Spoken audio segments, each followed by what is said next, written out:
Hey guys, tonight we wander into a medieval world where one tiny passenger can ruin an entire night's sleep. You settle onto a straw mattress after a day of hard work, hoping for a few peaceful hours, only to discover that something even smaller than a grain of barley has completely different plans. Before long, you're scratching your ankle, then your arm, then wondering whether sleeping while standing up is somehow an option. You probably won't survive this, at least not without a few itchy complaints and a dramatic sigh every 5 minutes.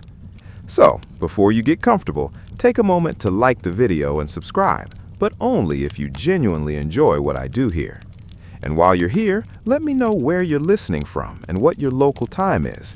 It's always fun seeing just how far these sleepy journeys travel across the world. Now, dim the lights, maybe turn on a fan for that soft background hum, and let's ease into tonight's journey together. Your morning begins before the sun has fully climbed above the fields. The air smells faintly of damp earth, wood smoke, and yesterday's cooking fire that never quite went out. Roosters are making far more noise than seems necessary. A dog stretches near the doorway, and somewhere a cow has already decided breakfast cannot wait another second. You, meanwhile, have a different problem. You scratch your ankle, then your shoulder, then your neck. Congratulations, you've probably shared your bed with several hundred tiny roommates. One of the biggest myths about the Middle Ages is that people simply accepted being filthy all the time. The reality is far more complicated. Medieval people absolutely understood the value of cleanliness. They washed their faces, cleaned their hands before meals whenever water was available, visited bathhouses in many towns, and laundered clothing whenever circumstances allowed. The challenge was not ignorance. The challenge was winning an endless battle against the environment. Your entire house is practically designed to welcome insects. The floor beneath your feet may simply be packed earth. Rushes or straw are scattered across it to soak up moisture and make walking more comfortable. Every few weeks, fresh material might be added, but bits of old straw often remain tucked beneath the new layer. To a flea, this is less house and more luxury resort. The walls aren't perfectly sealed either. Tiny cracks invite all sorts of creatures inside. Spiders happily move in to hunt flies. Beetles explore dark corners. Mice discover forgotten crumbs with astonishing speed. The cat catches some. The cat ignores others. The cat also occasionally brings home additional surprises because cats have never fully accepted the concept of helping humans according to schedule. That's one joke the medieval cat completely understands. The family sleeps close together because sharing warmth makes practical sense. A fireplace provides heat, but much of it disappears through the roof or open chimney. Winter nights are long and bitterly cold across much of Europe. Unfortunately, fleas appreciate warmth just as much as people do. A crowded sleeping area becomes an ideal place for them to feed. Modern mattresses filled with carefully treated materials are centuries away. Instead, you may rest on straw, wool stuffing, feathers if you're fortunate, or simple blankets layered over rough supports. Each filling creates tiny hiding places. Each blanket collects dust. Each visitor brings something from outside. Each dog happily shakes itself exactly when you're trying to relax. Perfect. Historians know that fleas were widespread across medieval Europe because archaeological excavations have uncovered their remains in household deposits, refuse pits, and even preserved textiles.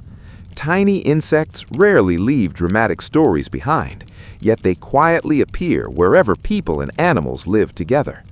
At the same time, historians still argue whether flea infestations were equally severe in every region, or whether climate, housing quality, and seasonal conditions created enormous differences between communities. That uncertainty is part of what makes the Middle Ages so fascinating. Not every village looked alike. Not every family lived alike. Not every itchy ankle had exactly the same explanation. Outside your home, the village slowly comes alive. Neighbors carry buckets toward the well. Children chase chickens that seem personally offended by every attempt to organize them. Someone is repairing a fence that looked perfectly acceptable yesterday, but has somehow become today's emergency.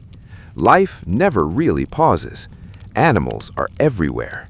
Your household may include chickens, a pig, goats, perhaps a cow if the family is prosperous enough, and almost certainly a hard-working dog. Livestock represents wealth, food security, and survival. It also creates endless opportunities for insects. Fleas do not limit themselves to one convenient species. While different species prefer different hosts, medieval villages created an interconnected web of humans, cats, dogs, rodents, and livestock living remarkably close together. One traveler arrives, a wagon stops, a merchant unloads goods, a stray dog wanders through, tiny hitchhikers travel with them. It's rather like the world's least desirable delivery service.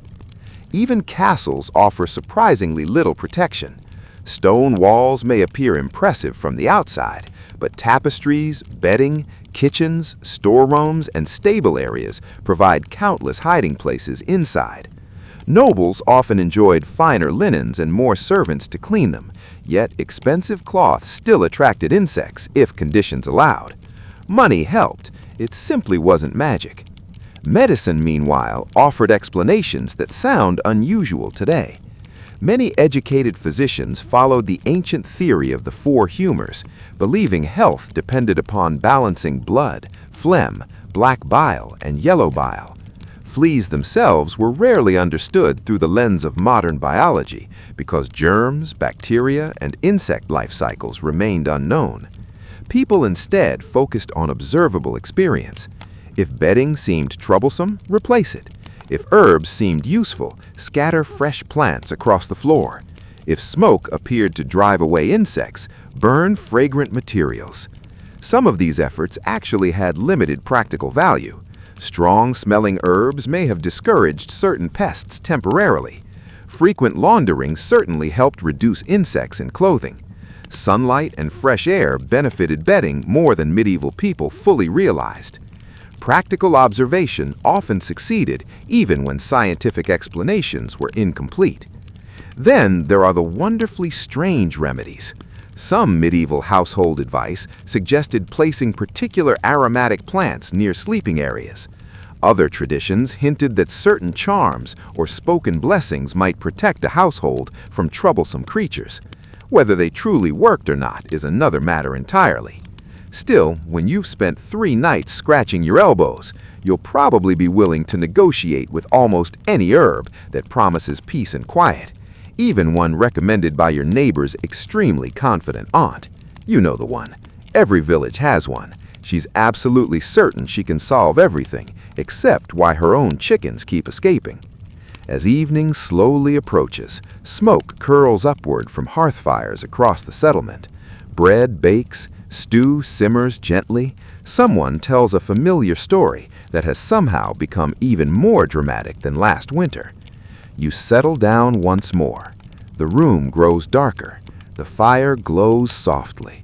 For a few precious moments, everything feels peaceful. Then, scratch! Another tiny visitor has located tonight's dinner reservation. You sigh. Tomorrow will begin much the same way. And strangely enough, despite the itching, despite the smoke, despite the crowded houses and determined insects, people build families, celebrate festivals, trade goods, laugh with neighbors, and carry on with remarkable resilience. Because medieval life is rarely defined by a single discomfort. It is defined by adapting to thousands of them, one ordinary day at a time. The first thing you learn as a medieval child is that the world is not especially interested in your comfort. No one sits you down with a carefully illustrated guide titled, "So You've Been Born into the Middle Ages." Instead, you open your eyes to a house already full of routines that have existed for generations.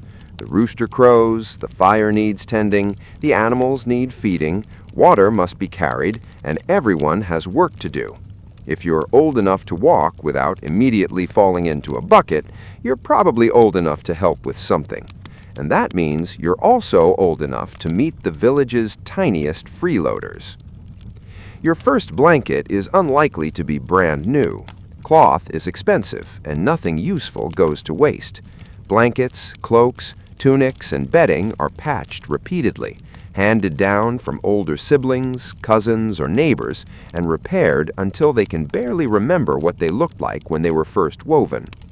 That thrift is admirable. It is also wonderfully convenient for fleas. Every layer of fabric offers another hiding place. Every fold, every stitched seam, every tuft of wool becomes part of a tiny landscape invisible to human eyes, but perfectly suited to an insect no larger than a sesame seed. As a child, you probably don't understand why you're scratching. You simply know that everyone else scratches too. Your father absent-mindedly rubs his neck while carving a wooden handle. Your mother pauses during spinning to brush at her sleeve. Grandmother mutters something about those blasted little jumpers before returning to her basket weaving. No one is particularly shocked. It's just another inconvenience, somewhere between muddy boots and geese that refuse to stay where they're supposed to. And medieval geese, by the way, seem to believe every road belongs exclusively to them.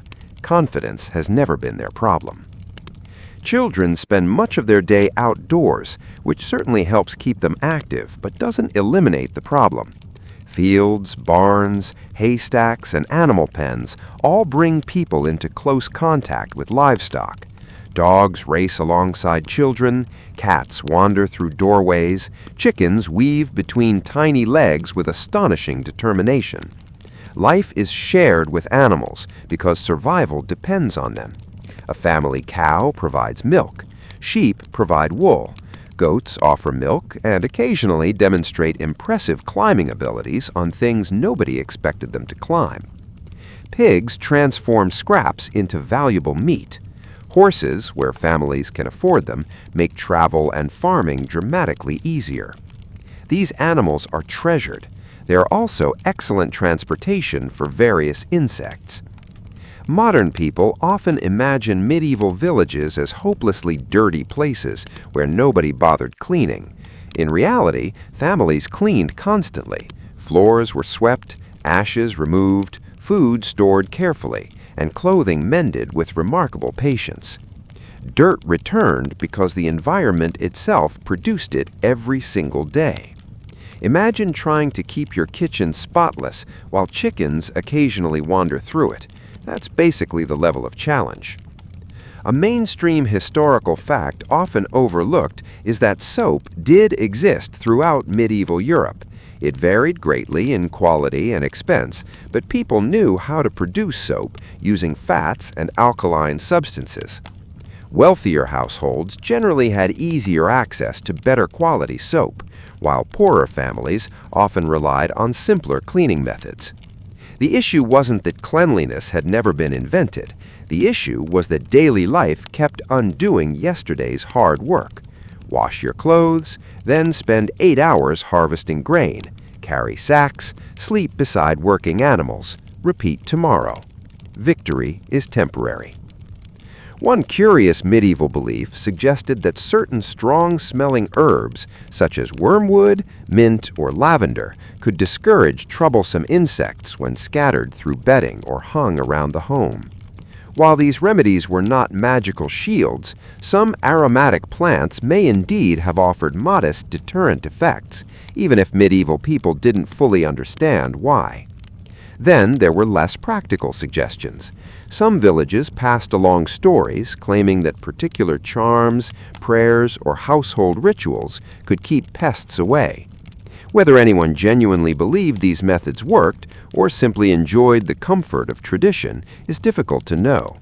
Historians still argue whether these practices reflected sincere belief, local folklore, or simply hopeful experimentation passed from one generation to the next. Either way, if Aunt Agnes insists hanging a mysterious bundle of herbs over the doorway will solve everything, you politely nod, mostly because arguing with Aunt Agnes takes longer than hanging the herbs. As you grow older, your responsibilities grow too. Boys may begin helping with plowing, repairing fences, gathering firewood, or assisting craftsmen. Girls often learn spinning, weaving, baking, brewing, gardening, and caring for younger children, although exact roles vary enormously depending on region and family circumstances. Everyone contributes, everyone gets tired, everyone sleeps, and everyone hopes tonight's bed contains fewer unexpected guests than yesterday's. Of course, that's an optimistic goal. Travelers constantly pass through villages, bringing goods, news, fashions, and, unfortunately, insects. Merchants arrive with wagons loaded with cloth, spices, tools, and stories from distant towns. Pilgrims journey along religious routes, sleeping wherever shelter is available. Seasonal laborers move between estates, following harvests. Each visitor expands the web connecting medieval communities, not just socially, biologically. Rodents hiding among grain shipments carry their own passengers. Dogs accompanying travelers scratch enthusiastically before curling up beside the fire. Fleas don't care whether you're a peasant, merchant, or wandering musician. To them, everyone is simply another warm opportunity. Children learn practical habits early. Shake out blankets before bedtime, comb through hair, hang clothing when possible, keep food stored safely, watch for mice around the grain. These aren't formal lessons taught in school. They're simply absorbed through observation, repeated every day until they become second nature. The remarkable thing is how adaptable people become. You stop expecting perfect comfort. Instead, you celebrate small victories: a warm meal after a rainy afternoon, dry socks, fresh bread, a cat actually catching the mouse instead of staring thoughtfully at it for 20 minutes. Those are memorable achievements. Evenings bring families together around the hearth. Stories pass from grandparents to grandchildren. News from neighboring villages mixes with legends about saints, mysterious forests, clever foxes, wandering spirits, an occasional giant who seems suspiciously bad at solving simple problems. Someone laughs, someone yawns, someone scratches an ankle. Nobody thinks that's unusual, because for medieval families, life is not measured by moments without hardship. It's measured by finding comfort despite hardship. Tomorrow will bring fresh chores, fresh conversations, fresh weather, and almost certainly another determined flea, convinced you've prepared tonight's accommodations exclusively for its benefit. If only it paid rent. You wake before dawn once again. And this time, instead of focusing on the tiny itch along your wrist, you begin noticing the house itself. After all, the fleas didn't simply appear out of thin air. They are taking advantage of a home built for survival rather than perfection. From the outside, your cottage looks sturdy enough. Thick timber beams support walls woven with branches and coated in a mixture of clay, mud, and straw called wattle and daub. The roof is thatched with reeds or straw, shedding rain surprisingly well when properly maintained. It is warm. It is practical. It is also wonderfully full of little hiding places. Tiny cracks appear as wood expands and contracts with changing weather. Dust settles beneath benches. Straw slips beneath sleeping pallets. Every few weeks, someone promises to clean out that forgotten corner behind the grain chest. That promise usually loses to more urgent chores. The harvest won't gather itself, the firewood won't chop itself, and unfortunately, the fleas have no intention of cleaning up after themselves. Step carefully across the floor. Unlike a modern home with polished boards or tiled surfaces, your floor is often packed earth. In wealthier households, it might be covered with wooden planks or stone. But for many ordinary families, hard-packed soil is simply the practical choice. It is durable, inexpensive, and easy enough to repair. Yet every step stirs tiny particles of dust. Mixed into that dust are bits of straw, wool fibers, crumbs, dried leaves carried in from outside, and the occasional feather that somehow escaped from last week's chicken. Your broom works hard. The dust works harder. Medieval brooms, usually made from bundles of twigs or heather, remove the larger debris quite effectively. Families sweep frequently because no one enjoys living among scraps and dirt. Still, sweeping cannot reach every tiny crevice, nor can it convince insects to politely leave. That would have been a remarkable invention. The fireplace dominates the room. It provides heat, light, a place to cook meals, and somewhere for everyone to gather once darkness falls.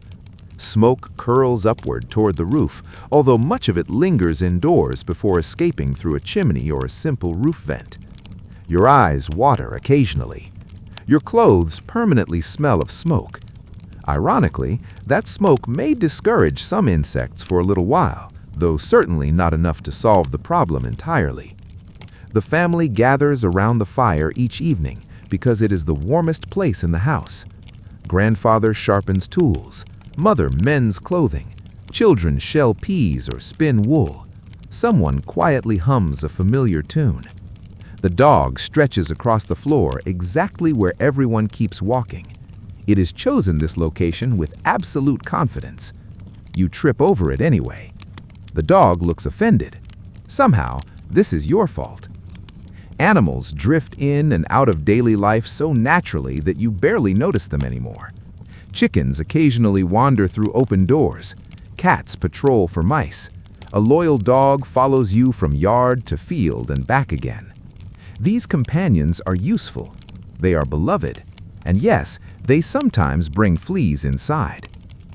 A mainstream historical fact is that medieval households valued cats primarily because they controlled rodents. Grain stores represented survival through the winter, and mice or rats could destroy precious supplies astonishingly quickly. Cats earned their place through hard work long before anyone started posting adorable pictures of them. They still retain their independent personalities, of course. Ask a medieval cat to protect your grain. It probably will. Ask it to do so on your schedule. Now you're being unreasonable. Beds deserve a closer look, too.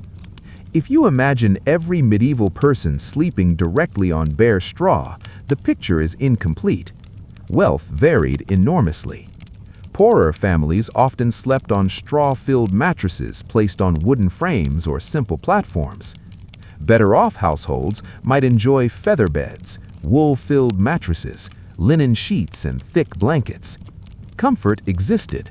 It simply came with maintenance. Straw had to be replaced. Feathers shifted. Blankets required airing whenever weather allowed.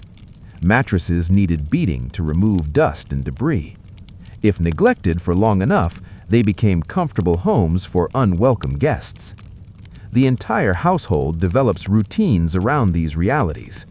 On bright days, bedding is carried outside. Blankets flap gently in the breeze. Children help shake them vigorously. Clouds of dust rise into the sunlight. Everyone coughs dramatically for a moment. Then someone jokes that half the house has floated away. Fresh air accomplishes more than medieval people fully understood. Drying fabrics in sunlight can reduce moisture and make conditions less inviting for certain pests, though no one yet knows about ultraviolet light or microscopic organisms. Experience teaches useful habits long before science explains them. Storage presents another challenge. Clothing is precious. Most people only own a handful of garments, each repaired repeatedly over many years. Wooden chests protect valuable textiles from weather and rodents as best they can. But folded cloth also create dark, sheltered spaces, exactly the sort of places fleas appreciate between meals. Some households scatter fragrant herbs among stored fabrics. Lavender, rosemary, southernwood, and mint appear in various traditions across medieval Europe. Whether chosen for pleasant scent, practical effect, or simple custom, these plants become familiar companions inside many homes. Some probably offered modest help. Others mostly made everything smell nicer, which, to be fair, is not the worst outcome.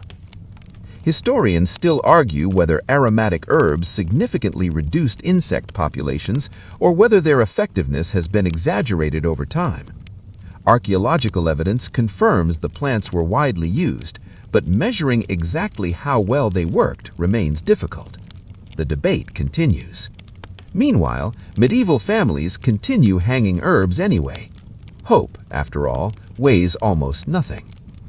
Outside, weather constantly reshapes the house. Heavy rain dampens walls. Hot summers dry timber until tiny gaps appear. Strong winds carry fresh dust beneath the doorway. Winter freezes everything solid before spring mud arrives with cheerful determination. The house is alive in its own way, responding to every season. Keeping it comfortable requires endless repairs. One quirky medieval belief claimed that certain troublesome creatures avoided homes blessed on particular feast days or protected by specific household rituals. Whether these customs truly targeted fleas or simply offered families reassurance is impossible to say with certainty, but they reveal something deeply human. When facing problems beyond your complete control, people naturally look for every possible advantage, even symbolic ones. As night falls once again, you pull your blanket close. The fire burns lower. The walls creak softly as the temperature changes. A breeze slips through the thatch overhead. Somewhere, the cat is chasing something energetic enough to knock over a wooden bucket. You decide not to investigate. It's probably less stressful that way. You close your eyes. The house settles around you with familiar sounds.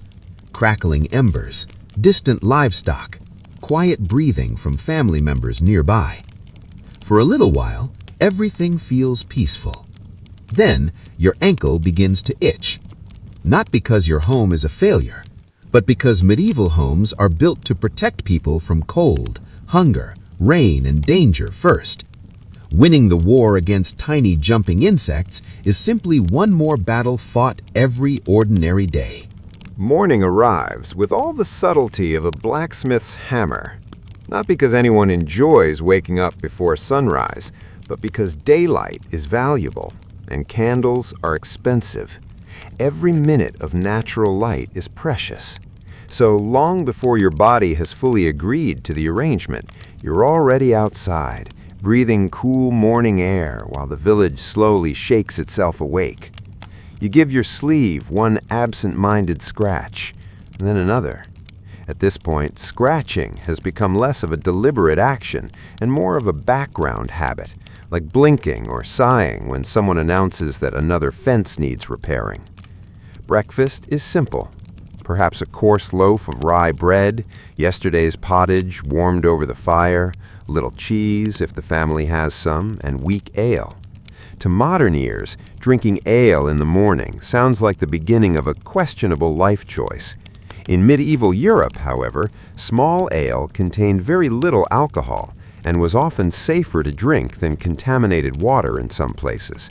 It wasn't a party beverage, it was breakfast. You finish eating quickly because work refuses to wait. Fields stretch beyond the village, glistening with dew. Depending on the season, you're sowing grain, pulling weeds, harvesting barley, repairing hedges, gathering hay, or clearing stones from land that seems personally offended by the idea of becoming smooth. The land always wins eventually.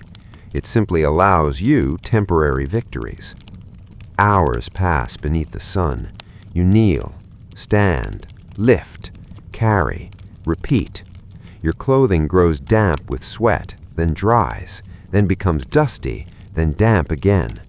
Wool is the fabric of everyday life for many people. It insulates well, survives hard use, and can last for years if properly cared for. It also provides countless tiny fibers where dust and insects can linger.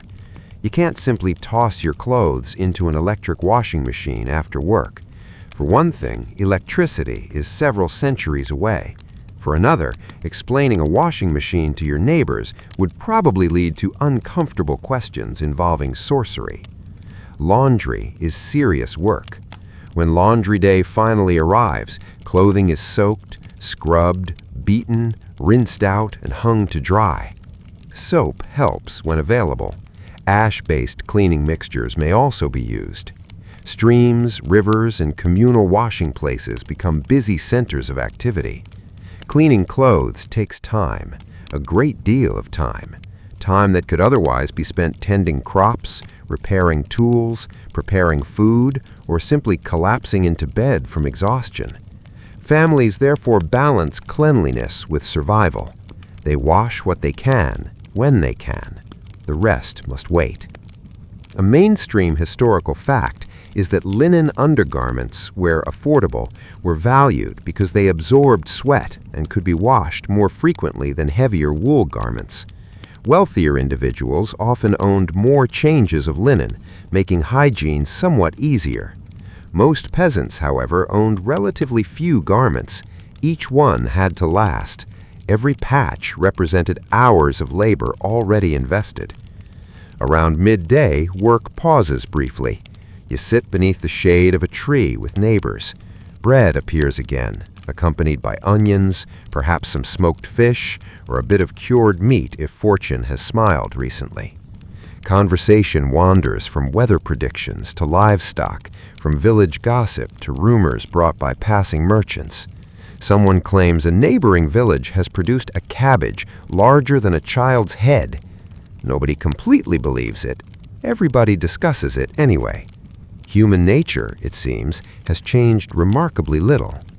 Nearby, the village dogs lounge happily. One scratches vigorously behind an ear. Another rolls onto its back in the grass. You watch for a moment, then realize you're unconsciously scratching too.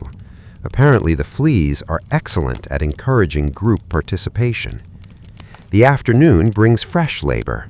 Bundles of hay must be stacked before rain arrives. Wood needs splitting. A broken cartwheel requires attention. Children gather kindling while older family members inspect fences damaged by wandering livestock. Every task brings you into contact with straw, wood, animals, earth, and stored crops. Each environment contains opportunities for tiny hitchhikers. Barns deserve special mention. They smell of hay, warm animals, leather harnesses, and dried grass. Dust floats lazily through shafts of sunlight entering between wooden boards. To you, it's a workplace. To fleas, it's another thriving neighborhood. Rodents scurry beneath stacked grain. Cats patrol patiently. Owls wait outside after sunset. An entire miniature ecosystem exists alongside your daily routine.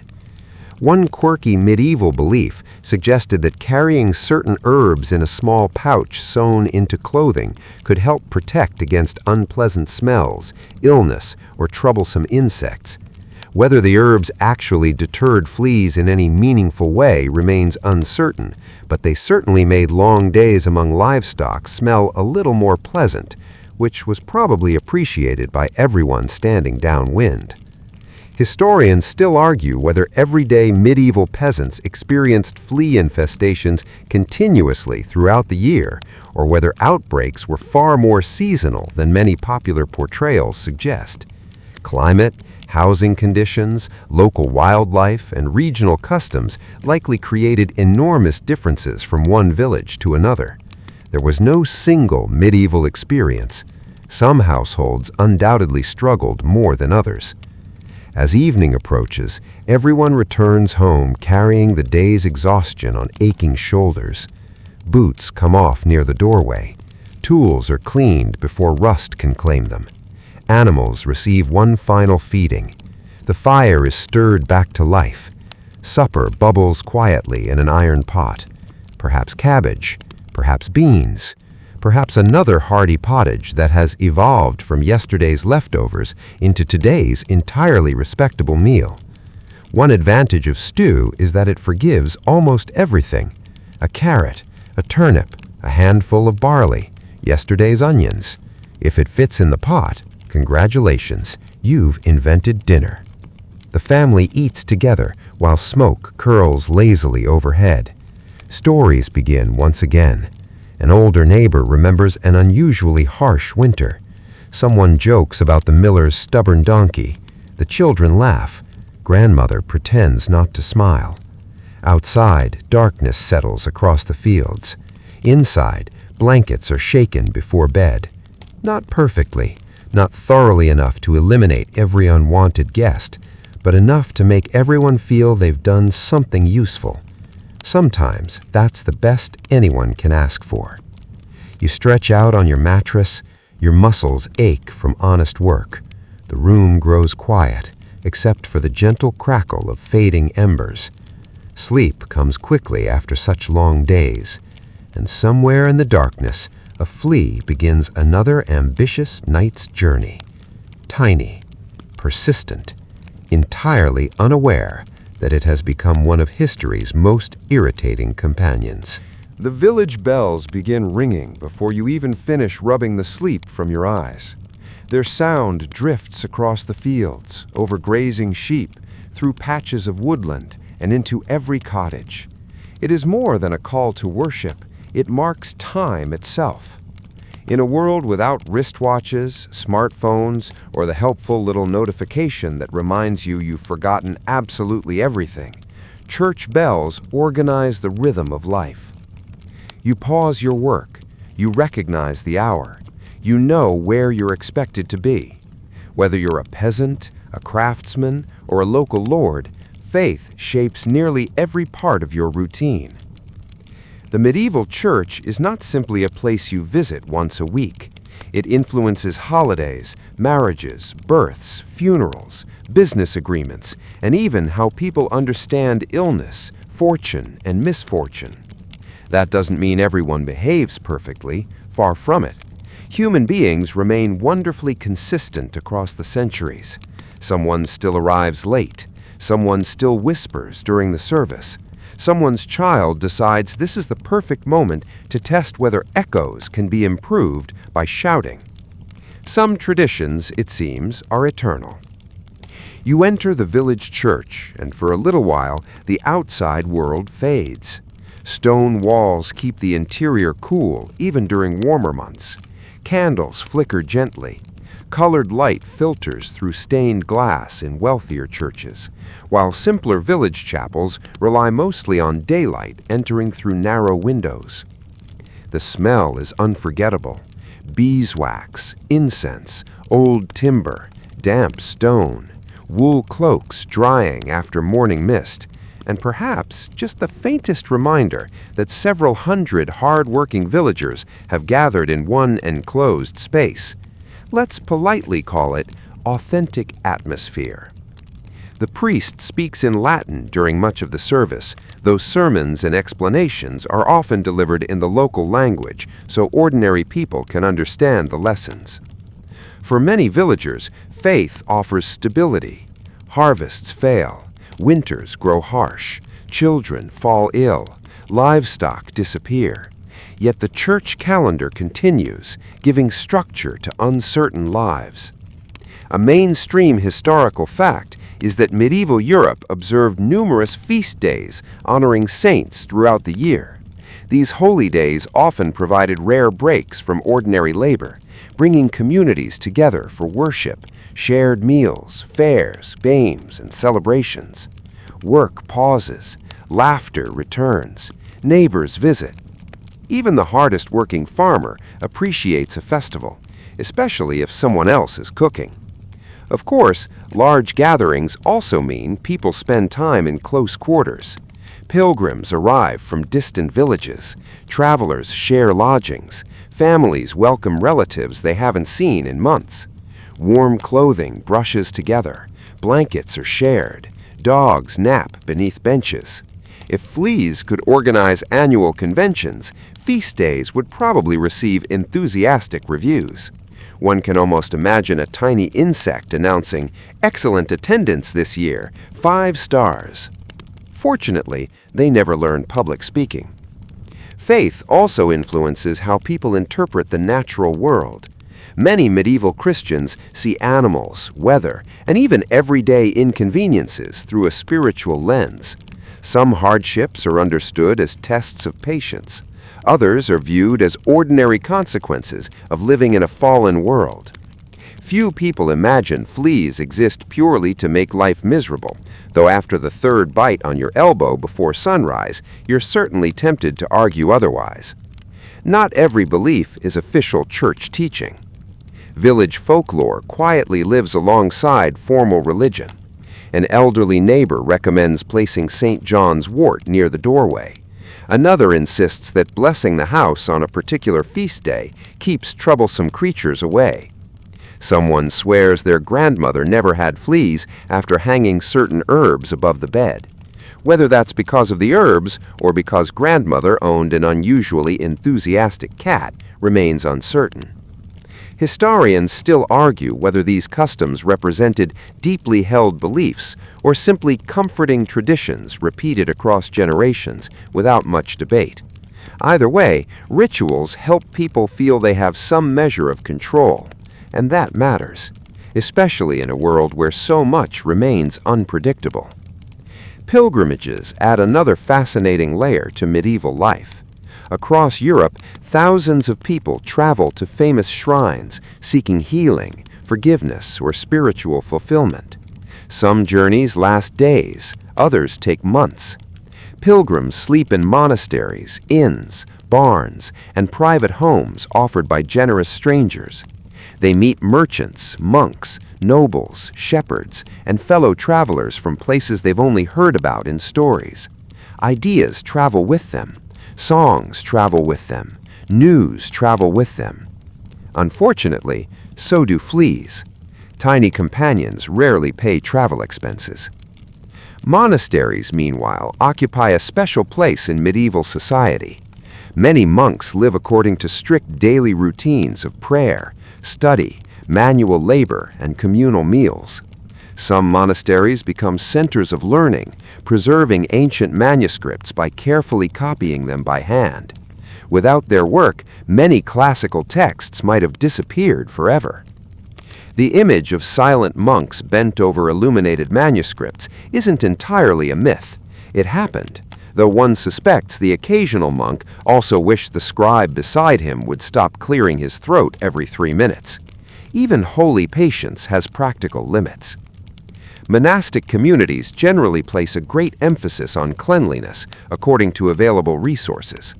Many monasteries include washing areas, gardens of medicinal herbs, and organized living spaces. Even so, they remain part of the same medieval environment as everyone else. Stone walls cannot magically prevent every insect from entering. Nature remains impressively persistent. Herbal gardens flourish behind monastery walls. Lavender, rue, mint, sage, rosemary. Some are grown for cooking, others for medicine, still others because generations of experience suggest they are useful around living spaces. Modern science confirms that certain aromatic plants can discourage some insects under specific conditions. Not perfectly, not permanently, but perhaps enough to make an evening a little more comfortable, which, after a long day, feels like a blessing in itself. As the sun begins to sink, the bells ring once more. Their familiar sound echoes across fields, turning golden in the evening light. Families finish chores. Children gather scattered chickens with varying degrees of success. The baker closes his oven. The blacksmith lets the forge cool. Smoke rises peacefully above the rooftops. You walk home beneath a sky slowly filling with stars. The village feels calm, safe, familiar. Your house waits with warm stew simmering over the fire. The family shares supper, laughs over small stories, and thanks God for another day completed. Outside, the night grows quiet. Inside, you pull your blanket a little tighter. You whisper a simple evening prayer. The fire crackles softly, and somewhere beneath the folds of that carefully shaken blanket, one remarkably determined flea prepares for yet another tiny adventure. Some habits, whether human or insect, are astonishingly difficult to break. Morning arrives with a familiar chorus of sounds. A rooster proudly announces that it has once again succeeded in making absolutely everyone else wake up. Cows shift in their stalls. Somewhere outside, a cart creaks as its wooden wheels begin another day's work. You stretch, yawn, and, almost without thinking, scratch your shoulder. By now, it's practically part of your morning exercise routine. As the village comes to life, it's worth asking an obvious question. Surely the rich had it easier. After all, if anyone could escape fleas, it must have been the nobles living behind towering stone walls with servants, feather beds, and magnificent halls.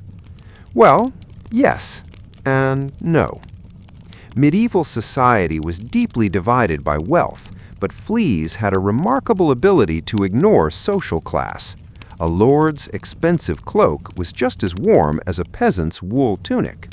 A feather mattress in a medieval castle offered a wonderfully comfortable hiding place. A royal hunting dog could carry just as many unwelcome passengers as a shepherd's faithful companion. Money improved your chances. It didn't grant immunity. Imagine entering a noble's great hall. Massive oak beams stretch overhead. Long wooden tables dominate the room.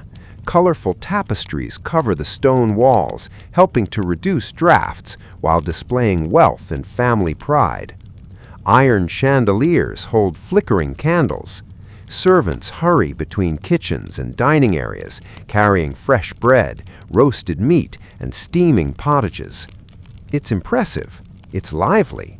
It's also full of fabric. Curtains, wall hangings, cushions, blankets, fur-lined cloaks. Every luxurious textile creates another opportunity for tiny insects to settle in. A mainstream historical fact is that medieval castles were often colder inside than many people imagine. Thick stone walls provided excellent defense, but also retained cold and dampness, especially during winter. Fires helped warm individual rooms, but heating an entire castle was nearly impossible. So everyone gathered near warmth, just like villagers did. And where warm people gather, fleas occasionally decide they've discovered prime real estate. The difference is that wealthy households employ servants whose responsibilities include cleaning chambers, airing bedding, replacing straw, beating carpets, brushing clothing, and maintaining household furnishings. This constant attention reduces infestations. It doesn't eliminate them. Even kings occasionally complained about insects. History has a funny way of reminding us that crowns solve fewer problems than fairy tales suggest. Down in the village, your own home operates very differently. There are no servants waiting to shake your blankets. Congratulations, you are the servant, along with the cook, the cleaner, the farmhand, the carpenter, the occasional veterinarian, and, when necessary, the official goose negotiator. It's a demanding resume. Clothing highlights another striking contrast. A noblewoman might own gowns made from fine wool, silk imported through long-distance trade, or luxurious velvet. Wealthy men display richly dyed garments trimmed with fur, embroidered belts, and carefully crafted boots. Each outfit represents enormous expense. Most ordinary villagers, by comparison, only own a handful of practical garments designed for years of hard labor. Yet both groups share one important habit: they repair clothing. Nothing valuable is casually thrown away. A torn sleeve is patched. A worn cloak is reinforced. A frayed blanket is stitched again. Textiles require immense labor to produce, from shearing sheep to spinning wool, weaving cloth, cutting garments, and sewing everything together by hand. Every piece deserves preservation. And, unfortunately, every carefully folded garment remains attractive to insects seeking shelter. Medieval children grow up surrounded by tutors, servants, and opportunities unavailable to peasant families. They learn reading, manners, riding, music, and courtly customs. Peasant children learn farming, animal care, spinning, baking, and practical household skills. Their educations differed dramatically. Their encounters with fleas rather less so. One particularly quirky belief among some medieval households suggested that wearing certain animal skins or carrying specific fragrant plants could discourage pests. While the effectiveness varied greatly, if it existed at all, the persistence of these ideas shows how eagerly people searched for practical solutions. Historians still argue whether wealthy medieval households truly experienced dramatically fewer flea infestations or whether surviving records simply reflect the concerns of literate elites, leaving the daily experiences of poorer families underrepresented. It's one of the challenges historians face. The people who wrote the most documents were rarely the poorest members of society. Archaeology helps fill those gaps, but many questions remain. Travel also widens the differences between classes. A noble family may journey with horses, wagons, servants, hunting dogs, and elaborate baggage. Inns provide overnight shelter, though comfort varies greatly. Meanwhile, a peasant rarely travels far from home unless required by trade, pilgrimage, military service, or seasonal work. Ironically, frequent travel exposes wealthy households to even more opportunities for insects to hitch a ride. Every inn introduces new bedding. Every guest brings unfamiliar companions. Every stable hosts animals from many different places. It's rather like changing hotels every week, and discovering every mattress has developed its own distinct personality. Some personalities are much less welcome than others. Meals also reveal social differences. At the Lord's table, roasted venison, swan, fresh fish, imported spices, and elaborate pastries may appear during grand feasts. In your cottage, dinner remains hearty but simpler. Bread, vegetables, beans, onions, cheese, and perhaps bacon or salted meat when supplies allow. The menu changes, the scratching does not.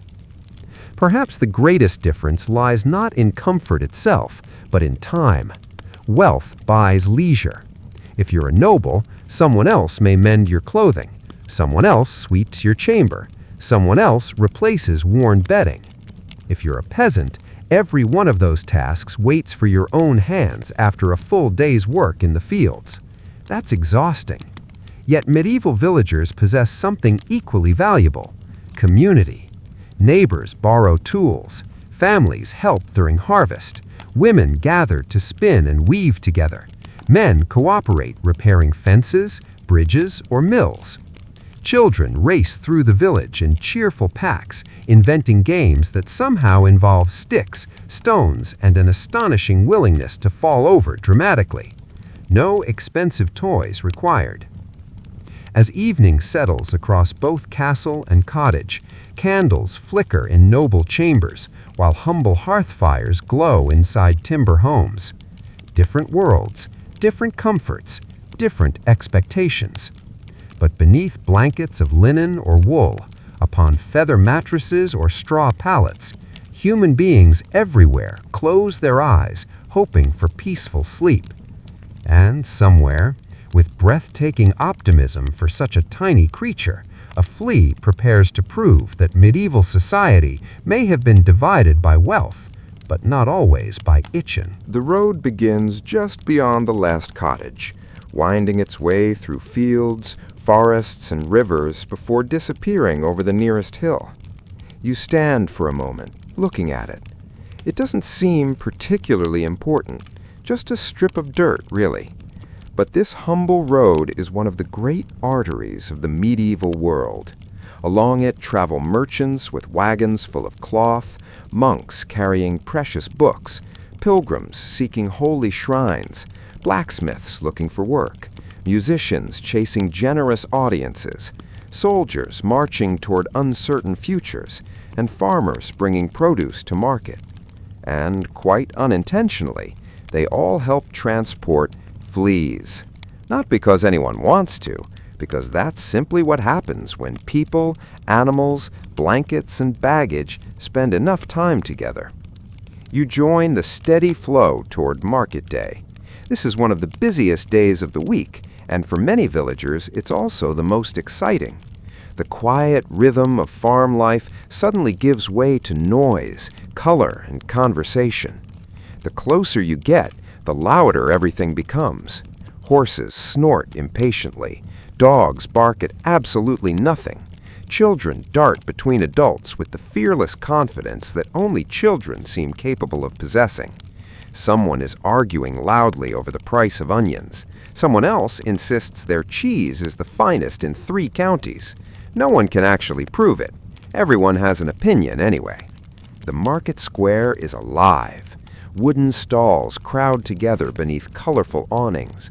Fresh vegetables sit beside smoked fish. Loaves of bread rest in neat rows beside wheels of cheese.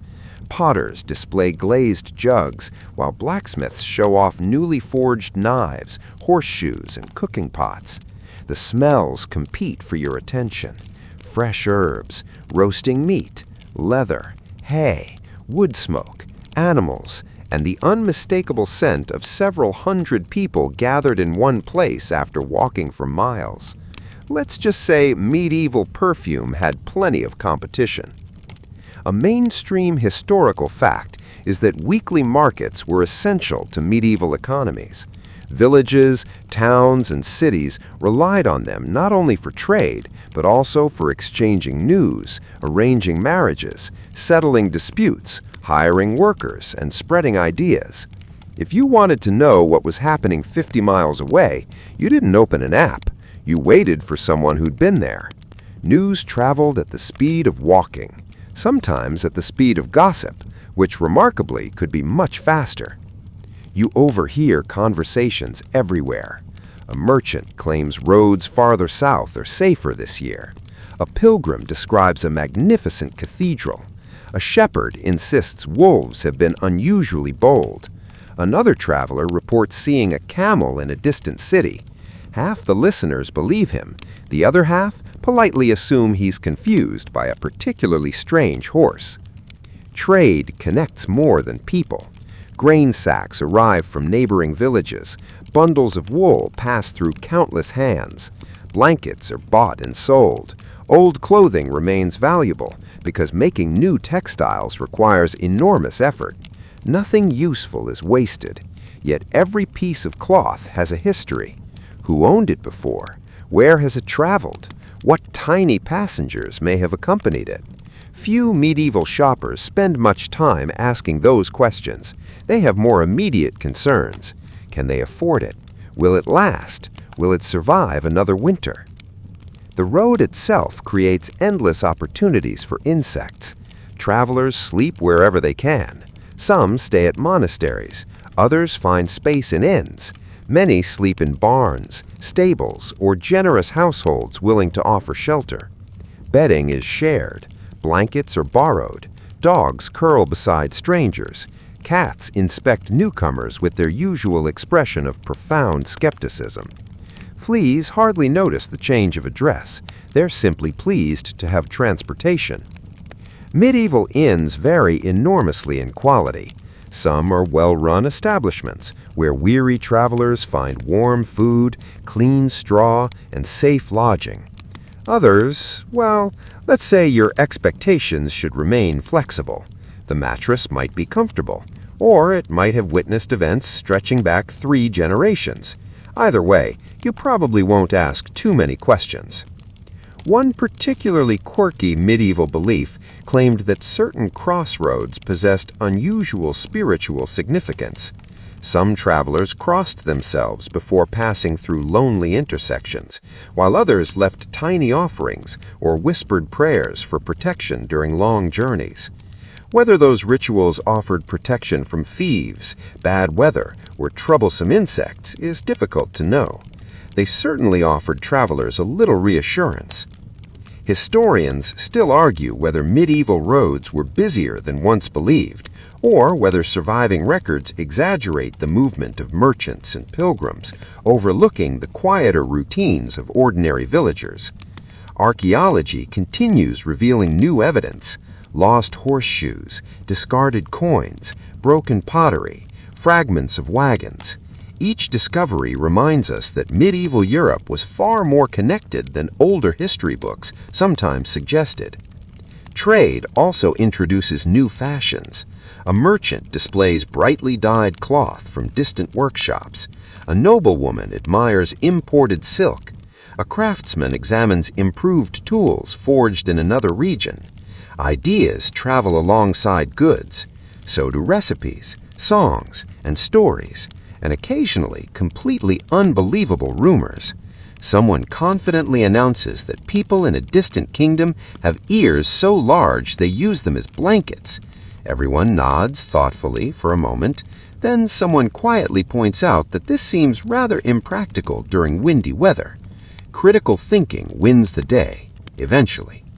By late afternoon, wagons begin heading home. The market slowly empties. Unsold goods are carefully packed away. Animals are gathered.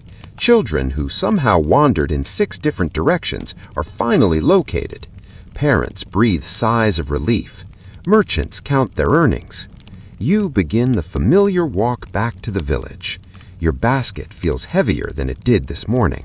Inside are a few precious purchases, perhaps salt, perhaps fresh cloth, perhaps a small packet of herbs that the friendly herbalist absolutely guarantees will discourage pests. You smile politely. It's worth trying, after all.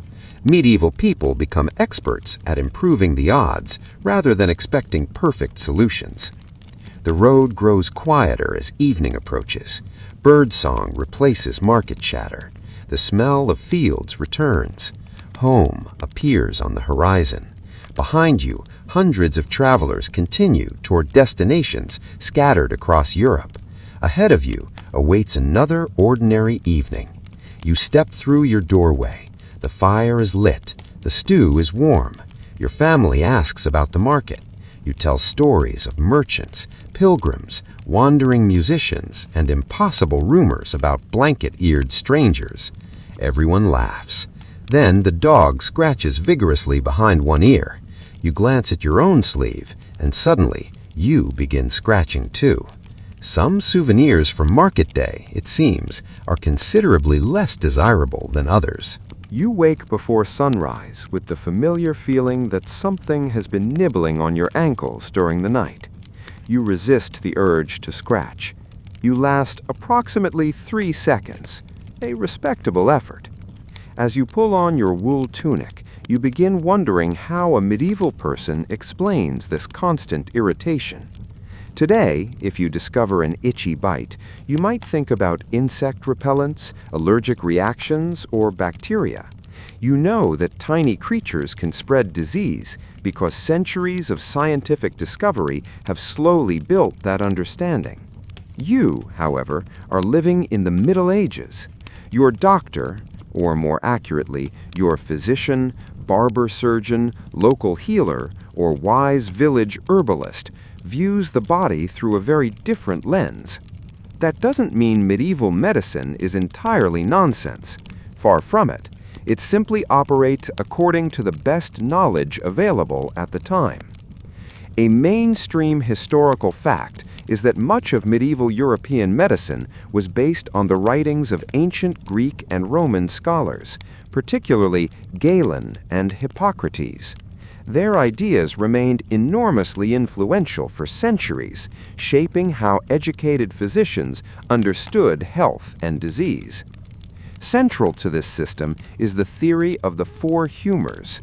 According to this belief, your body contains 4 essential fluids: blood, phlegm, yellow bile, and black bile. Good health depends upon keeping these humors in balance. If one becomes excessive or deficient, illness follows. An itchy rash? Perhaps your humors are out of harmony. A fever? The balance has shifted again. The physician isn't trying to be foolish. He's applying the most respected medical framework available. You certainly don't blame microscopic parasites. No one has discovered them yet. In fact, the very idea that invisible organisms cause disease would sound extraordinary. Instead, people pay close attention to what they can actually observe. Fresh air often seems beneficial. Rotting matter smells unhealthy. Certain herbs soothe irritated skin. Clean water appears preferable when available. Experience quietly teaches useful lessons, even when the explanations aren't quite right. The village herbalist greets you with shelves lined with dried plants hanging from the rafters, bundles of lavender, sprigs of rosemary, mint tied together with string, sage, thyme, yarrow, and wormwood. The room smells wonderful. It's probably the nicest smelling building you've entered all week. The herbalist listens patiently as you describe your itching. She nods thoughtfully. Without microscopes, laboratory tests, and modern pharmacology, she relies on generations of observation. Some remedies genuinely help. Others provide comfort more than cures. Both have value. The herbalist prepares a simple wash using herbs steeped in warm water. Perhaps it calms your irritated skin. Perhaps the cool cloth itself offers most of the relief. Either way, you'll gladly accept it. Sleep is much easier when you're not constantly tempted to scratch your own elbows off. Of course, medicine in the medieval world isn't only practiced by university-trained physicians. Those physicians are expensive and usually found in larger towns or noble households. Ordinary villagers often depend upon experienced local healers, monasteries, midwives, family traditions, and practical household knowledge. Medical care varies enormously from place to place. Some advice is surprisingly sensible. Keep wounds clean, rest when fever strikes, eat nourishing food. Others sound rather unusual to modern ears. One quirky medieval belief held that carrying certain amulets, charms, or engraved stones could help protect the wearer from illness or harmful influences. While these objects offered no medical protection against fleas, they often provided emotional reassurance in an uncertain world. And reassurance has always mattered. When people feel frightened or helpless, small rituals can bring genuine comfort. Not every treatment works, of course. Bloodletting remains a common practice for many conditions because physicians believe removing excess blood restores balance to the humors. Sometimes it probably does little. Occasionally, it may even make a weakened patient worse. Yet within the medical thinking of the time, it seems entirely reasonable. It's important to remember that future generations may look back at some of our own treatments with similar surprise. History has a way of humbling everyone. Monasteries continue playing an important role in healthcare. Many maintain herb gardens filled with medicinal plants. Monks carefully copy medical texts by hand, preserving knowledge from earlier civilizations. Some religious houses even operate infirmaries where travelers and the sick receive care. These institutions become valuable centers of healing. Not perfect, but significant. Historians still argue whether medieval medicine deserves its long-standing reputation of ineffectiveness or whether modern culture has underestimated the practical skill of many physicians, surgeons, and herbalists. Recent research suggests the answer lies somewhere in the middle. Some remedies truly contained useful ingredients. Others reflected mistaken theories. The medieval medical world was neither miraculous nor hopeless. It was human. You leave the herbalist carrying a small pouch of dried herbs. Their scent follows you all the way home. Along the path, you pass children chasing butterflies through wildflowers. An elderly shepherd waves cheerfully. A blacksmith pauses to wipe sweat from his brow before returning to his forge. Life continues, even while people scratch occasionally. Back in your cottage, your mother hangs fresh herbs near the bed. Your father beats the blankets outdoors with determined enthusiasm. Dust rises into the afternoon sunlight. The cat watches from a safe distance. It has absolutely no intention of helping. Supervision, apparently, is contribution enough. You air out the bedding, open the shutters, sweep the floor, Replace old straw beneath the sleeping pallet. None of these actions completely eliminate fleas. Together, however, they reduce the problem. Practical habits slowly accumulate. Small improvements matter. They always have. As evening settles across the village, smoke drifts lazily above rooftops once again. You finish supper. The herbal wash has eased the worst of today's itching. The room smells faintly of lavender and rosemary. For once, that's stronger than the scent of the dog. A remarkable achievement. You stretch beneath your blanket. Outside, crickets begin their quiet chorus. Inside, the fire burns low. You know tomorrow will probably bring another bite or two. But you've also learned something important. Medieval people weren't simply enduring fleas because they didn't care. They experimented, they observed, they cleaned, they treated, they adapted using every tool and every piece of knowledge available to them. Sometimes history isn't a story of ignorance. Sometimes it's the story of people doing their very best with the answers they had. The first sound you hear this morning isn't the rooster. It's the cat. More specifically, it's the unmistakable crash of something wooden being knocked off a shelf, followed by the innocent expression that only a cat can produce after committing a crime with complete confidence. You sit up. The cat stares back. The broken wooden spoon on the floor is, apparently, nobody's responsibility. Some things truly never change. As you rub the sleep from your eyes, you realize something important about medieval life. You are almost never alone. Not because your family is nearby, not because your neighbors live only a few steps away, because the medieval world is absolutely overflowing with animals. Some are helpful, some are troublesome, some are both before breakfast. A mainstream historical fact is that animals were central to everyday medieval survival. Horses pulled plows and wagons, oxen worked heavy fields, sheep supplied wool, goats and cows provided milk, chickens laid eggs, and dogs guarded homes and livestock. Without animals, medieval society simply could not function. They weren't pets first, they were partners in survival. That partnership, however, came with unexpected companions. Fleas thrive wherever warm-blooded hosts live close together, and medieval villages are almost designed to make that happen. Your faithful dog follows you everywhere, out to the fields, back to the cottage, down to the stream, into the barn. He sleeps beside the hearth, watches over the family, barks at strangers, chases foxes away from the chickens, and occasionally barks at absolutely nothing visible. Perhaps he sees something. Perhaps he's simply announcing that he's still employed. Either way, he's excellent company. He's also capable of bringing a few hitchhikers home after a busy day outdoors. The cat earns its meals in a different way.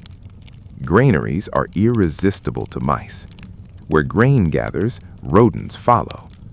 Where rodents multiply, food supplies disappear. A hard-working cat protects not only dinner tonight, but also the family's chances of surviving the winter. No wonder medieval people valued them so highly. Of course, cats also have their own flea species. Nature has a wonderfully complicated way of ensuring that nobody gets left out. Livestock make the village feel alive. Cows wander slowly toward pasture each morning. Sheep crowd together in fluffy, slightly confused-looking groups. Goats immediately begin investigating places they definitely shouldn't be climbing. Pigs root enthusiastically through the soil, convinced that every patch of earth contains hidden treasure. Watching them is strangely entertaining. Trying to stop them from escaping, considerably less entertaining. Barns become busy ecosystems. Hay fills the loft. Birds build nests in the rafters. Spiders stretch delicate webs across forgotten corners. Mice dash beneath stacked grain sacks. Cats wait patiently. Owls take over once darkness falls. Everything is connected. every creature depends on another in ways both obvious and subtle. Fleas fit into that web far more effectively than anyone would prefer. They don't rule the ecosystem, they simply exploit it. As you muck out the stable, dust rises in golden clouds through shafts of sunlight. The smell of hay mixes with leather harnesses, damp earth, and warm animals. It's hard work, but it's familiar work. You know every beam, every stall, every loose floorboard that always creaks exactly when you're trying to be quiet. The horse watches your efforts with calm indifference. It seems quietly convinced that this entire operation exists solely for its convenience. Perhaps it's right. Travelers passing through the village often bring animals of their own: pack horses, donkeys, dogs, occasionally exotic creatures owned by wealthy merchants or noble households. To village children, these arrivals are spectacular. Imagine seeing a creature you've only heard about in stories. News spreads instantly. Come quickly, there's a merchant with 2 enormous camels. Whether the report is entirely accurate, well, children have always been enthusiastic storytellers. One quirky medieval belief claimed that certain animals possessed unusual powers against evil influences. Cats were sometimes admired for their mysterious independence. Owls inspired both fascination and superstition. Toads appeared in countless folk remedies. Even hedgehogs found their way into local legends. Historians still debate exactly how widespread these beliefs were, or how seriously ordinary villagers took them. Folklore rarely follows neat boundaries. It changes from village to village, generation to generation, family to family. Some stories become deeply rooted, others fade quietly away. Meanwhile, nature continues with little concern for human opinions. Summer brings buzzing flies. Spring fills hedgerows with birdsong. Autumn scatters leaves across muddy lanes. Winter drives hungry animals closer to human settlements in search of food. Each season reshapes the balance between people and wildlife. Some years, mice become unusually abundant. Predators follow. Cats enjoy prosperous times. Farmers enjoy rather less prosperous grain stores. The village dog, of course, remains convinced that every squirrel crossing the road represents a personal challenge.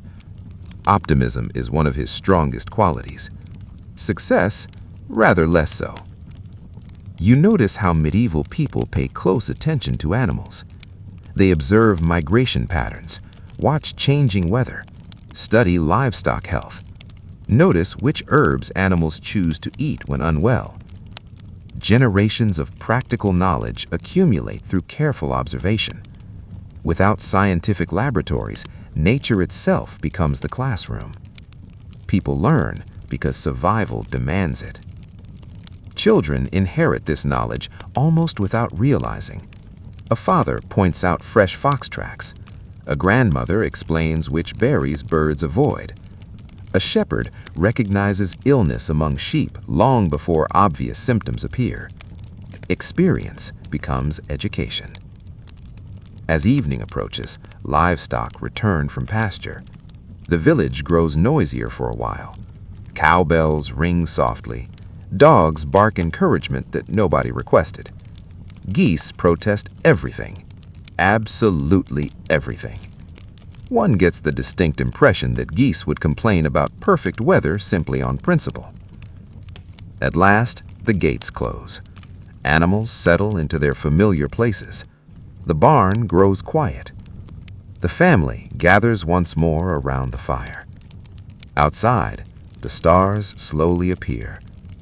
Inside, the cat curls into a warm ball beside the hearth after an exhausting day of supervising everyone else's work. You can't help but smiling. Yes, animals occasionally bring fleas. Yes, they create endless chores. Yes, they sometimes eat the vegetables, chase the chickens, or mysteriously lose their ability to hear commands. But they also provide food, protection, companionship, warmth, wool, transport, and countless small moments of joy in lives often filled with difficult work. Medieval people probably accepted the occasional flea because giving up their animals was simply unthinkable. The benefits outweighed the bites, even if your ankle occasionally disagreed. The year turns almost without warning. One morning, the fields are bright with spring flowers. A few weeks later, everything seems covered in summer green. Before you know it, autumn winds are scattering leaves across muddy roads, and winter is rattling shutters in the darkness. For medieval people, the seasons are not background scenery. They control nearly everything: work, food, travel, sleep, clothing, comfort, even fleas. You step outside on a cool spring morning and immediately notice the difference. The village feels alive again after the long grip of winter. Birds chatter in the hedges, lambs wobble uncertainly through meadows, streams run fuller from melting snow. Everyone seems slightly happier. Not cheerful enough to volunteer for extra chores, of course. Let's remain realistic, but happier. Spring means movement. Windows open more often. Bedding is carried outdoors to air in the sunlight. Clothes dry faster. Fresh herbs begin growing again. After months spent huddled close to fires, people welcome the chance to let fresh air circulate through their homes. And fresh air matters, even if medieval people don't fully understand why. A mainstream historical fact is that medieval communities closely followed seasonal agricultural cycles.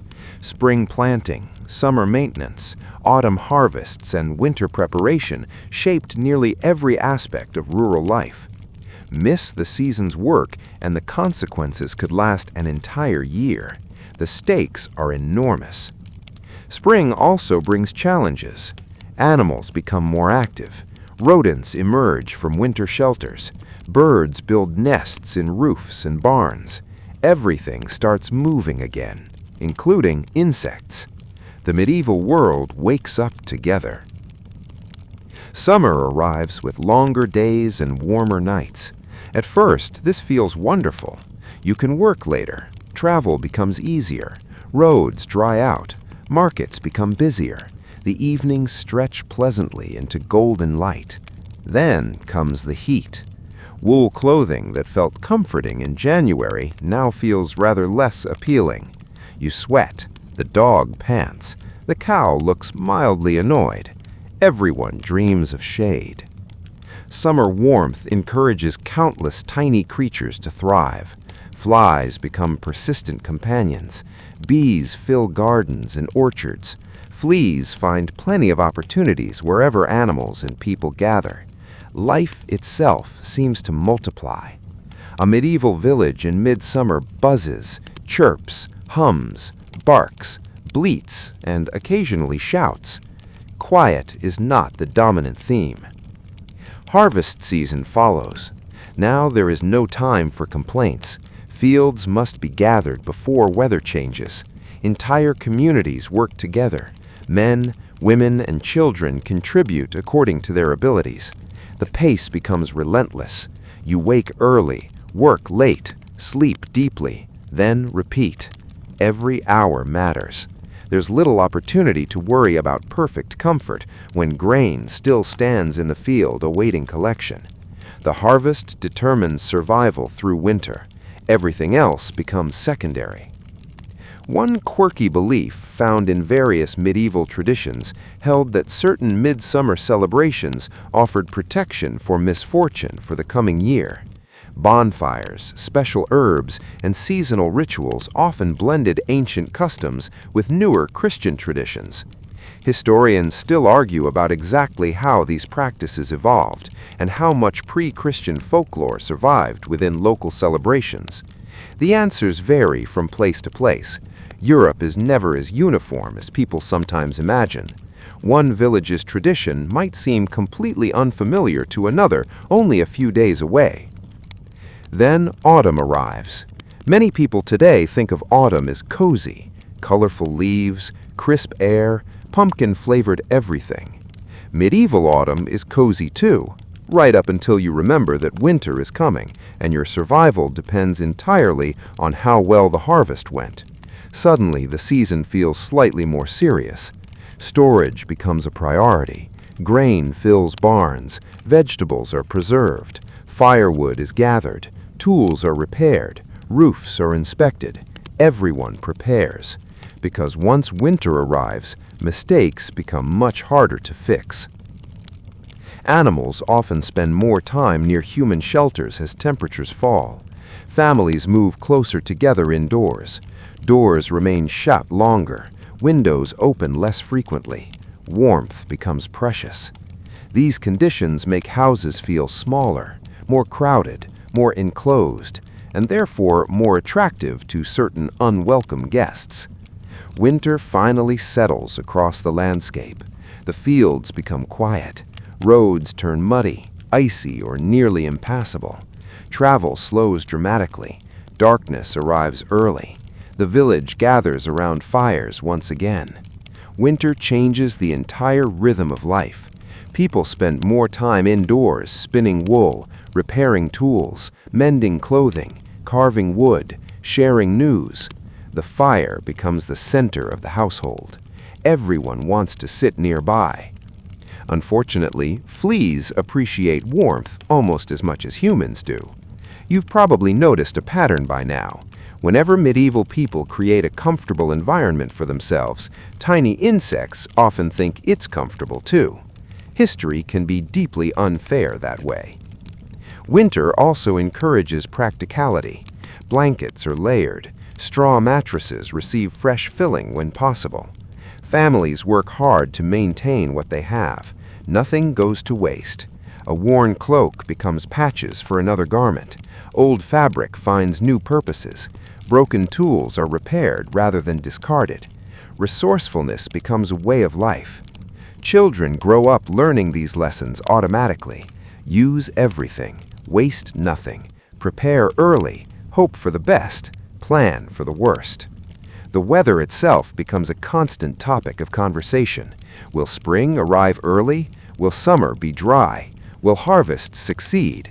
Will winter remain mild? Nobody possesses accurate forecasts. Everyone has opinions. The old shepherd predicts rain by watching birds. The baker trusts cloud shapes. Grandmother claims her aching knee is more reliable than both of them combined. Oddly enough, she's sometimes right. As the years pass, people become remarkably skilled at reading seasonal patterns. Not perfectly, but well enough. Experience accumulates. Generations share observations. Knowledge survives because communities pass it along. The same is true of dealing with fleas. Families learn which herbs seem helpful, which cleaning habits matter, which bedding materials stay fresher longer. No solution is perfect. Many are imperfect, yet small improvements add up over time. Historians still debate how much seasonal variation influenced flea populations in different parts of medieval Europe. Climate differences between northern forests, southern coastlines, mountain valleys, and river regions may have produced dramatically different experiences. One medieval village could feel very different from another. There was never a single medieval season or a single medieval life. As winter deepens once more, you settle near the hearth. Outside, wind rattles the walls. Inside, warmth fills the room. The family gathers close. The dog sleeps. The cat pretends not to care about anyone. And the seasons continue their endless cycle, shaping every aspect of existence, from the harvest in the field to the tiny creatures hiding in the folds of a blanket. The year turns, life goes on, and tomorrow, as always, brings another day. By now, you probably think you understand the pattern. Fields grow things, animals bring life, houses stay warm but never quite clean, seasons change everything, and somewhere in all of it, tiny insects quietly insist on being part of the story whether you invited them or not. But if you ask historians about all this, really ask them, you'll notice something interesting. They don't all agree. Not even close. because the moment you try to reconstruct everyday medieval life, you run into a problem. Most people didn't write it down. Kings wrote things down. Monks wrote things down. Merchants sometimes wrote things down. But ordinary villagers, the ones living closest to the straw mattresses, animals, hearth smoke, and yes, fleas, mostly lived their lives without leaving detailed records behind. So historians piece things together like a puzzle with missing corners. A mainstream historical fact is that much of what we know about medieval daily life comes from a combination of archaeological evidence, legal records, religious texts, household accounts from wealthier estates, and careful interpretation of surviving material culture. In other words, we're listening through cracks in time. Archaeology helps fill some of those gaps. Excavations of medieval settlements reveal household debris, broken pottery, animal bones, textile fragments, and traces of flooring materials like straw or packed earth. Sometimes even tiny insect remains survive in protected environments, offering clues about living conditions. But interpretation is tricky. Finding evidence of fleas or similar pests doesn't automatically tell us how common they were, how people experienced them emotionally, or how different regions compared. That's where historians begin to debate. One school of thought emphasizes harsh living conditions, crowded homes, limited sanitation infrastructure, constant proximity to animals, and seasonal constraints. In this view, pests would have been a near constant part of life for most people. Another perspective argues for regional variation and adaptation. Cleaner households, better ventilation, herbal practices, and seasonal habits may have significantly reduced infestations in many contexts. In this interpretation, medieval life was uncomfortable at times, but not uniformly miserable. Historians still argue whether everyday discomforts like fleas were constant and universal or highly dependent on wealth, geography, and climate. The truth likely includes both extremes. Life was uneven, very uneven. Even within a single village, households differed in wealth, cleanliness, animal ownership, and building structure. A family with more space, better bedding, and fewer animals indoors would likely experience fewer problems than a crowded household sharing space with multiple livestock. So when you imagine the medieval experience, you're really imagining a spectrum, not a single reality. Material culture supports this complexity. For example, preserved textiles show a range of fabric qualities, from coarse homespun wool to finely woven cloth used by elites. Housing remains reveal everything from simple one-room dwellings to more structured multi-room homes in wealthier settlements. Even sanitation practices varied widely. Some communities had better drainage systems, others relied entirely on open land and seasonal cleaning. Bathhouses existed in many towns, though their availability changed over time and region. So when you picture medieval people scratching at flea bites, historians might gently interrupt and say, which medieval people? Because context matters. Another layer of debate concerns perception. Even if insects were present, did people experience them the same way modern readers imagine? Some scholars suggest that pre-modern societies often normalize discomforts that modern life would treat as intolerable. Others argue that people have always disliked itching, heat, cold, and irritation, no matter the century. Historians still argue whether modern assumptions exaggerate medieval tolerance for discomfort or underestimate their efforts to reduce it. There is no simple answer. And that uncertainty is important, because history is not a fixed photograph, it is a reconstruction, a careful one, but still incomplete. Written sources also add complexity. Medical texts describe pests and hygiene practices in varying detail. Religious writings sometimes interpret discomfort as moral or spiritual teaching. Household manuals from later medieval periods offer practical advice on cleanliness, textiles, and storage. None of them give a full picture, but together they suggest something crucial. Medieval people were not passive. They observed, they adapted, they experimented, they tried solutions using the knowledge available to them. Sometimes those solutions worked, sometimes they didn't.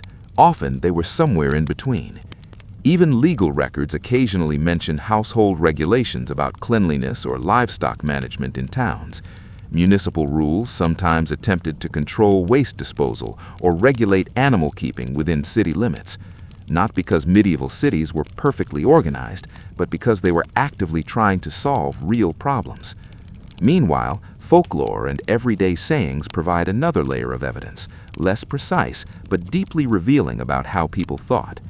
When multiple sources point towards concern about pests, hygiene, or household cleanliness, historians begin to see a pattern, not certainty, but direction. And then there's the final layer, imagination. Because when modern people picture medieval life, they bring their own assumptions. Sometimes those assumptions exaggerate dirtiness or discomfort. Sometimes they romanticize it in the opposite direction. The truth resists both extremes. It is more complicated, more human. As the fire crackles in your medieval home and you shift your blanket for the 100th time, you are participating in a world that is being actively reconstructed by people centuries later who will never fully agree on what your experience feels like. Some will imagine constant suffering, others will imagine rustic simplicity.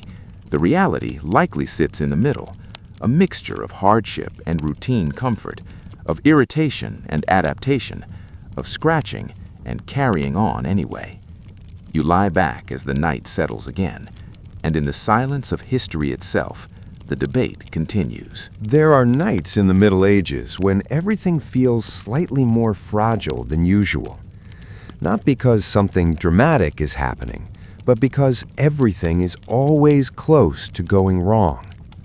You notice it most when the wind changes, when the fire burns lower than expected, when a child coughs in the next room and everyone pauses just for a moment longer than necessary, when livestock behave strangely quiet, when the sky looks like it is thinking about rain, or worse.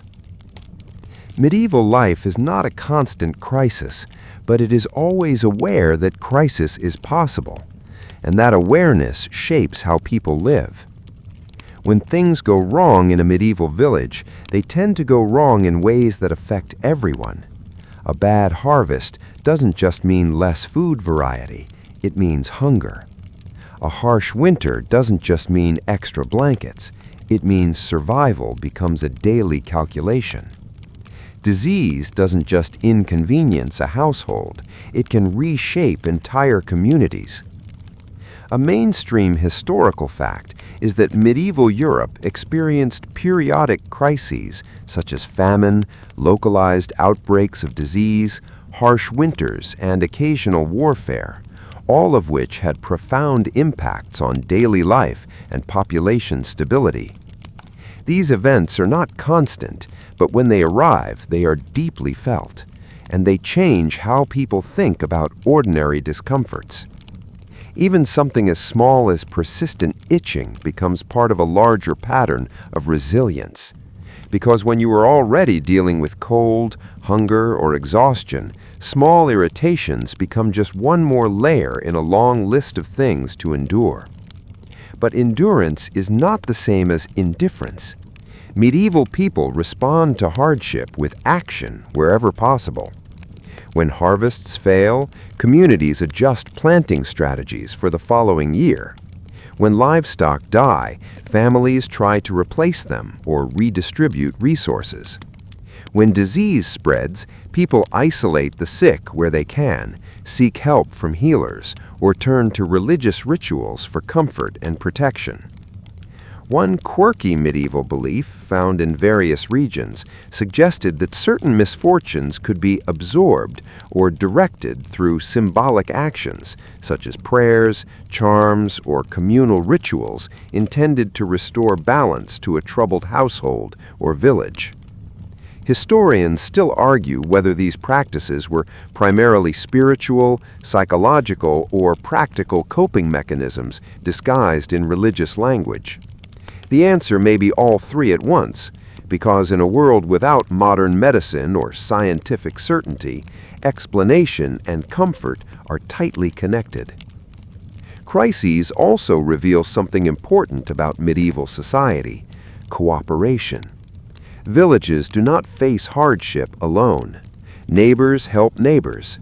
Shared labor increases during harvest failures. Food is redistributed when possible.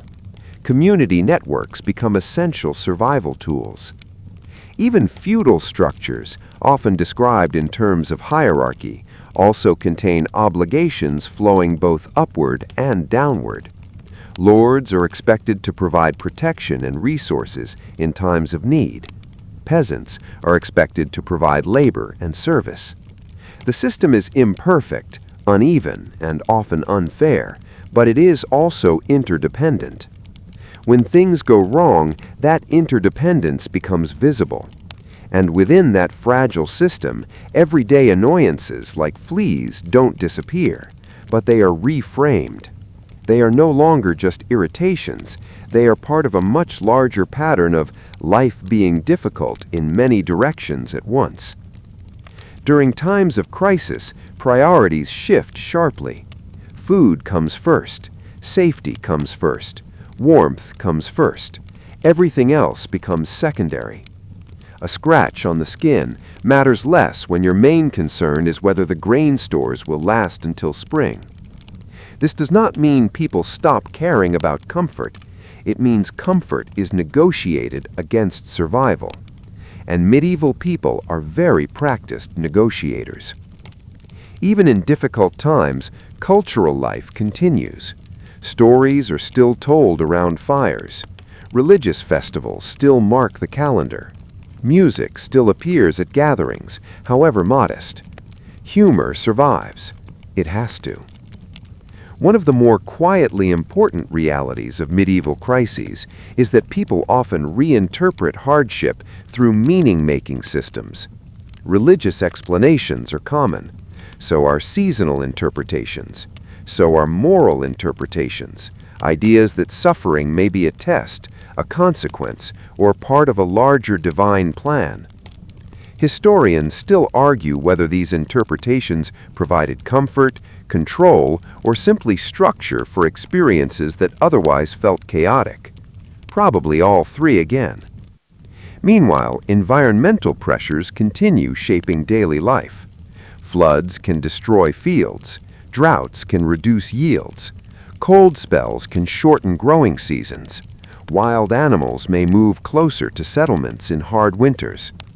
Every crisis adds another layer of memory to how communities prepare for the next year. Experience becomes collective intelligence. And slowly, over generations, survival strategies improve. Not perfectly, but gradually. Even in disaster, there is adaptation. Even in hardship, there is learning. And through all of it, daily life continues. People still wake up, still work, still eat, still sleep, still scratch occasionally at things they wish were not there. Because life does not pause for discomfort. It only asks you to carry it alongside everything else. As the storm outside eventually passes and the village settles again into its familiar rhythm, the fire in your home burns steadily once more. The worst moments recede into memory. Repairs begin. Routines return. And the world, as it always does, continues forward. Not because it is easy, but because it endures. There is a strange kind of quiet that follows survival. Not the peaceful kind. The kind where everyone is simply too tired to speak more than necessary. A storm passes. A bad season ends. A difficult winter finally loosens its grip on the land. And for a while, the village exists in a fragile state of relief, repairing, rebuilding, and trying to remember what normal even feels like. In these moments, change rarely announces itself loudly. It arrives slowly, almost invisibly. A new tool appears in a workshop. A slightly improved plow design spreads from one estate to another. A different weaving technique produces stronger cloth. A better method of storing grain reduces spoilage just enough to matter over time. A mainstream historical fact is that the late medieval period saw gradual but important developments in agriculture, trade, technology, and urban organization, including improvements in plow design, water mills, textile production, and long-distance commerce networks. None of these changes feel like revolutions to the people living through them. They feel like small improvements. But small improvements accumulate. A better plow means slightly more efficient farming. A water mill means slightly less exhausting manual labor. Improved trade routes mean more reliable access to goods like salt, cloth, and spices. Better storage methods mean fewer losses during winter. And over time, those small advantages begin to reshape daily life, including, indirectly, the relationship between humans, animals, and everything that lives alongside them. Because better housing and better materials often mean fewer cracks in walls. Stronger fabrics mean clothing that lasts longer and can be cleaned more regularly. Improved urban planning sometimes includes cleaner streets and more organized waste disposal. Cities are not clean by modern standards, but they are becoming more organized. Craft guilds also rise in importance. Skilled workers organize themselves into associations that regulate training, quality, and working conditions. These guilds help stabilize urban economies and improve consistency in goods like cloth, leather, metalwork, and baked products. Better textiles, for example, can reduce wear and tear on clothing, and better clothing maintenance means fewer opportunities for long-term accumulation of dirt and insects. It is not a direct solution, but it is part of a long chain of incremental change. Medicine also continues evolving. University-trained physicians become more common in major towns. Herbal knowledge becomes more systematically recorded. Anatomical observations slowly improve understanding of the human body. Hospitals in some cities begin to emerge as institutions of care rather than purely charitable shelters. Still, old theories like the humoral system remain influential. Change in medieval medicine is not replacement, it is layering. Old ideas persist alongside new observations. The result is a mixed system of belief and practice that gradually becomes more effective over time, even if it is not yet modern. Meanwhile, household life continues its quiet evolution. Homes become slightly better structured in some regions. Stone replaces wood in certain buildings. Roofing techniques improve. Ventilation slowly becomes more deliberate in design. These changes are not universal, but they are noticeable across centuries, and they matter. Because the structure of a home shapes everything that lives inside it, including, inevitably, fleas. As conditions improve in small ways, less dampness, fewer cracks, better cleaning practices, the environment becomes slightly less favorable for infestations. Not eliminated, just reduced. This is how most long-term change happens in history. Not through sudden breakthroughs, but through accumulated adjustments that slowly shift the balance. One generation learns slightly better practices than the last, then passes them on, then improves them again. Even cultural attitudes evolve. People begin to distinguish more carefully between unavoidable hardship and preventable discomfort. They become more intentional about hygiene where possible. They refine cleaning habits. They observe cause and effect more closely. Historians still argue whether late medieval Europe experienced a meaningful improvement in everyday living conditions compared to earlier centuries, or whether perceived progress is amplified by better surviving records. Either way, change is present, gradual, uneven, real, and always incomplete. Because even as improvements spread, the fundamental structure of medieval life remains grounded in labor, seasons, animals, and close contact with the natural world. You can't separate medieval people from their environment without changing what it means to be medieval. So as evening falls again on your familiar village, you notice both continuity and change. The same hearth fires burn, the same fields stretch beyond the houses, the same animals settle into their nightly routines. But there are also small differences: a better repaired roof, a slightly cleaner floor, a new herb growing in a garden that wasn't there last year. Small things, but meaningful ones. You lie down once more beneath your blanket, and for a moment the night feels almost calm, almost predictable, almost manageable.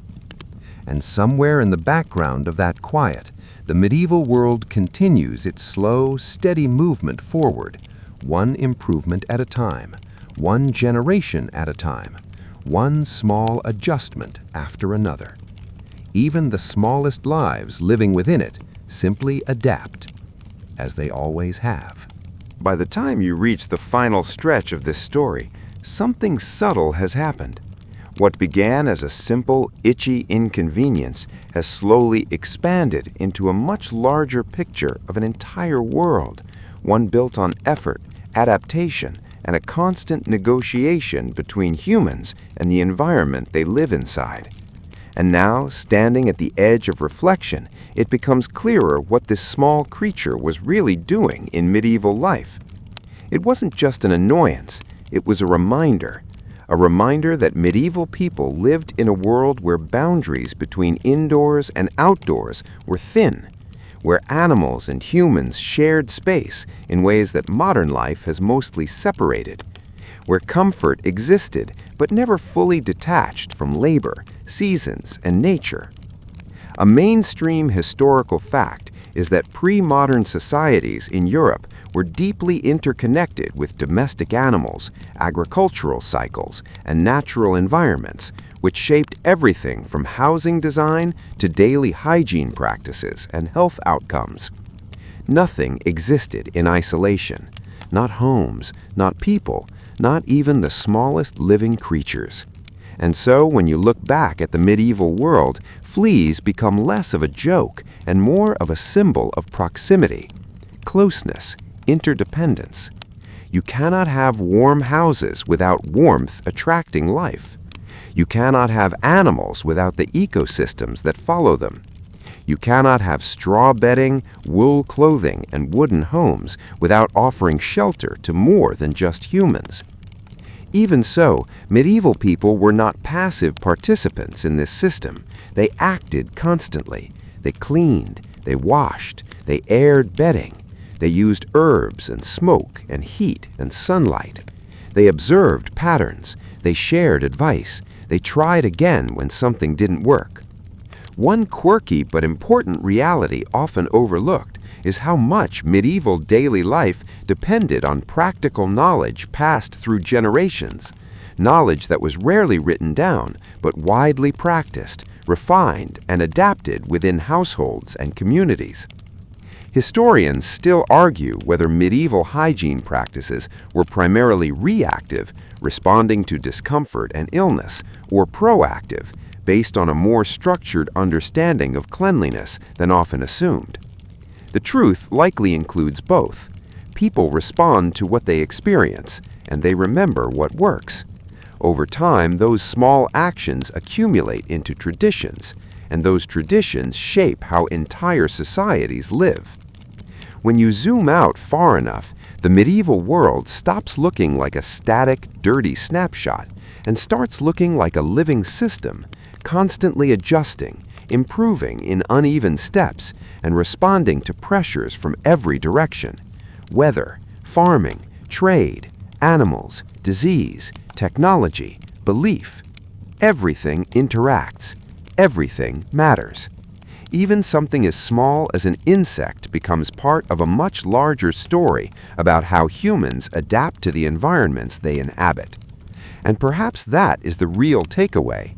Not that medieval people simply had fleas, but that they lived in conditions where comfort, hardship, nature, and survival were tightly woven together, so tightly that even the smallest details become meaningful. As you finally settle in for the night one last time in this journey, The world outside is quiet. The fire has dimmed. The house creaks softly as it cools. The wind moves gently across fields and rooftops. Somewhere animals shift in their sleep. Somewhere distant roads carry travelers toward unknown destinations. And somewhere in the quiet corners of human history, life continues its endless cycle of adjustment and endurance. You close your eyes. The scratching is still there, faintly, like an old memory that refuses to fully disappear. But it no longer feels like the center of the story. Instead, it becomes part of something larger, a reminder of how people once lived, close to the earth, close to their animals, close to their struggles, and still finding ways to build homes, families, communities, and meaning within it all. And as sleep finally takes hold, the medieval world fades not as a place of discomfort alone, but as a place of persistence, of adaptation, of ordinary people carrying ordinary lives through extraordinary conditions. The night deepens, the fire goes out, and the story, like so many others from the past, settles quietly into history.